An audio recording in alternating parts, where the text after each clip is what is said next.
Hello people, welcome back to my YouTube channel అప్పు Shiva blogs. ఈరోజైతే నేను మీకు గుత్తి వంకాయ కర్రీ ఎలా చేసుకోవాలో చూపించబోతున్నాను.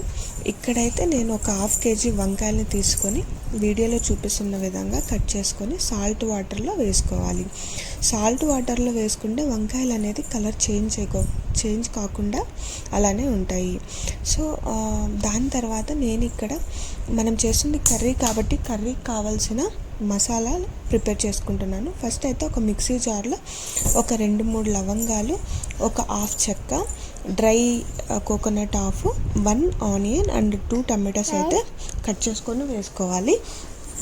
దాని తర్వాత ఇక్కడ నేను మసాలాకు కావాల్సిన స్పైసెస్ అన్నీ యాడ్ చేసుకుంటాను. ఫస్ట్ అయితే ఇక్కడ 1 tablespoon of salt and 1 tablespoon of మిర్చి, 1 tablespoon ఆఫ్ అల్లం వెల్లుల్లి పేస్ట్ అండ్ 1 tablespoon ఆఫ్ జీరా పౌడర్ అండ్ 1/2 tablespoon పసుపు అండ్ 1 tablespoon కొరియాండర్ పౌడర్ ఇక్కడ యాడ్ చేసుకోవాలి.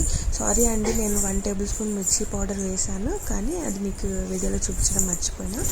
ఇవన్నీ వేసుకొని బాగా గ్రైండ్ చేసుకున్న తర్వాత ఈ థిక్ పేస్ట్ అంతా ఒక బౌల్లోకి తీసుకొని పెట్టుకోవాలి. దీని తర్వాత ఇంకొక మెయిన్ ఇంగ్రీడియంట్, 1 కప్పు వేయించిన పల్లీలను తీసుకొని అదే మిక్సీ జార్లో వేసి కచ్చాపచ్చాగా గ్రైండ్ చేసుకొని ముందుగా తీసుకున్న మిశ్రమంలో కలుపుకోవాలి. కలిపిన తర్వాత ఇక్కడ వీడియోలో చూపిస్తున్నట్టుగా వంకాయలోకి ఈ మసాలా మిశ్రమాన్ని ఫిల్ చేసుకొని ఒక ప్లేట్లో సపరేట్గా పెట్టుకోవాలి. సో ఇప్పుడు మనం కర్రీ ఎలా చేసుకోవాలో చూద్దాం. ఫస్ట్ అయితే ఒక ప్యాన్ పెట్టి అందులో 3 tablespoons ఆఫ్ ఆయిల్ వేసి అందులోకి మనం పోపుకి వేసుకునే ఇంగ్రీడియంట్స్ అన్నీ వేసి అవి కొద్దిగా వేగిన తర్వాత ఇప్పుడు మనం ఫిల్ చేసుకున్న వంకాయలన్నీ అందులో వేసుకోవాలి. ఈ వంకాయలు కొంచెం ఒక 5 minutes వరకు వేయించిన తర్వాత మనం కలుపుకోవాలి. లేదంటే ముందే కలిపామనుకో ఆ వంకాయలో ఫిల్ చేసిన మసాలా మొత్తం బయటికి వచ్చేస్తుంది.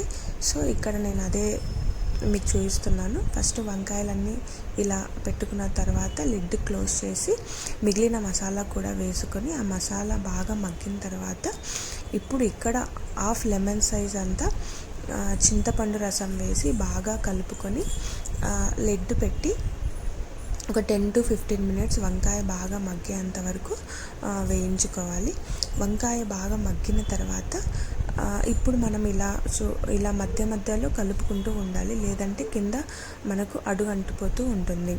సో ఇలా కలుపుకున్న తర్వాత లాస్ట్లో కొరియాండర్ లీవ్స్ చాప్ చేసుకొని పైన వేసుకుంటే అంతే అండి, ఎమ్మీ వంకాయ కర్రీ రెడీ. సో మీకు ఈ వీడియో నచ్చింటే please like, comment, share and subscribe to my channel. Thank you.